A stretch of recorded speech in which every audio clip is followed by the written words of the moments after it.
আমরা মেহেন্দিগঞ্জ থেকে বরিশাল আসতেছি।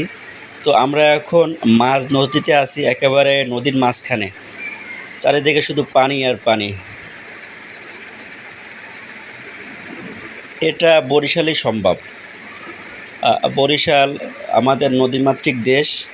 আর নদীমাতৃক দেশে এরকমের আসলে আপনারা এরকমের বড় বড় নদী দেখতে পাবেন। মেহেন্দিগঞ্জ থেকে বরিশাল আসার পথে সবচেয়ে বড় নদী হইল কালাবদর নদী। আমরা এখন কালাবদর নদীর মাঝখানে আছি। ছোট ছোট নৌকাগুলা এইভাবে মাছ ধরতেছে, অনেক সুন্দর। আলহামদুলিল্লাহ।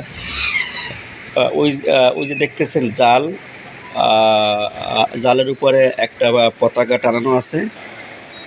হ্যাঁ। আর ছোট ছোট নৌকায় করে এই মাঝ নদীতে এরকমের সবাই মাছ ধরতেছে। আলহামদুলিল্লাহ।